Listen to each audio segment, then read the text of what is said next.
I'm showing you here a normal neonatal heart. You see here the right atrial appendage, the right ventricle. This is the pulmonary trunk springing out of the right ventricle, and we see the aorta emerging from the left ventricle as the centerpiece of the cardiac silhouette. If we close up on the base of the heart and we look at the ventricular arterial junctions, we can see how the muscular subpulmonary infundibulum is lifting the fibrocollagenous pulmonary trunk away from the base of the heart. And here is the right coronary artery emerging into the rightward part of the transverse sinus. If we now open the heart, we can see that the major feature of the normal anatomy of the right ventricle is this extensive muscular structure that interposes between the attachments of the tricuspid valve to the inlet of the right ventricle and the leaflets of the pulmonary valve in the outlet of the right ventricle. And this extensive muscular shelf, of course, is the crista supraventricularis, or the supraventricular crest.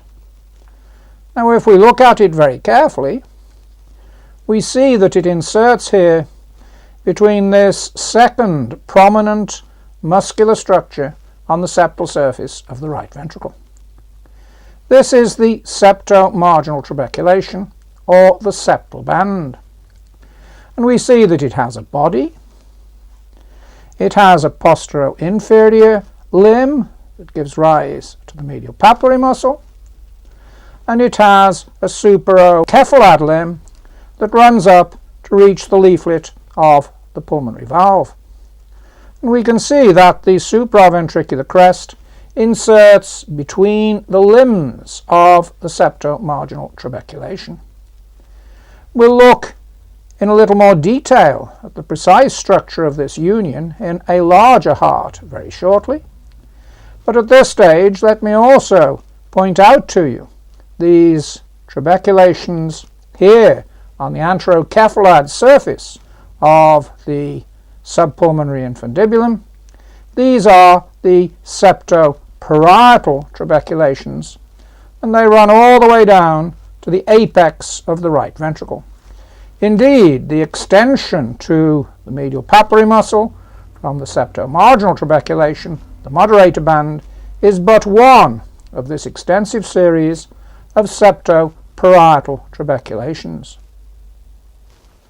I've now moved to a much larger adult heart so that I can show you in greater detail the anatomy of the union between the supraventricular crest and the septomarginal trabeculation. So as I open the heart, again you see the tricuspid valve entering the inlet of the right ventricle. We see here the medial papillary muscle. We see here the extensive anterior papillary muscle. And once more we see this extensive muscular crest in the roof of the right ventricle that interposes between the hinge points, the tricuspid valve, and the pulmonary valve. If we close in a little on the septal aspect, we can again see the body of the septomarginal trabeculation, or the septal band. The limbs of the septomarginal trabeculation are not as obvious in this heart as the previous one, but we can make out here the postero-inferior limb giving rise to the medial papillary muscle, and the anterocephalad limb running up towards this leaflet of the pulmonary valve.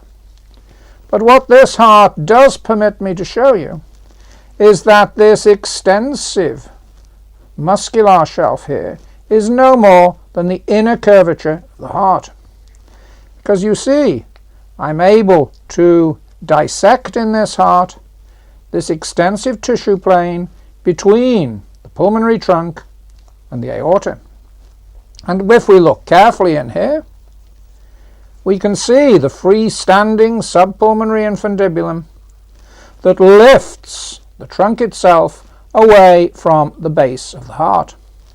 And it is, of course, the presence of this freestanding muscular sleeve that permits the surgeon to remove the pulmonary valve itself and use it as an autograft in the Ross procedure.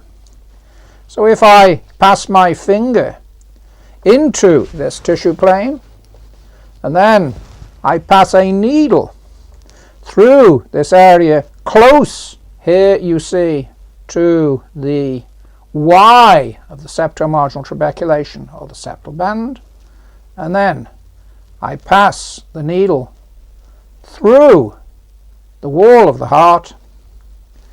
When we turn it to the outside, you see that my needle has passed into the tissue plane between the pulmonary trunk and the aorta.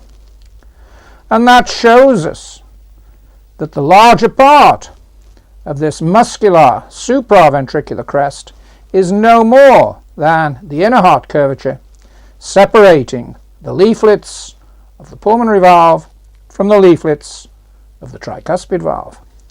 There is, of course, a small part of the musculature here that we could cut away and enter the left ventricle, so a small outlet septum, but in the normal heart there is no way of knowing where the inner heart curve, which we call the ventricular infundibular fold, becomes confluent with the small outlet septal component, which in turn inserts itself between the limbs of the septomarginal trabeculation or the septal band.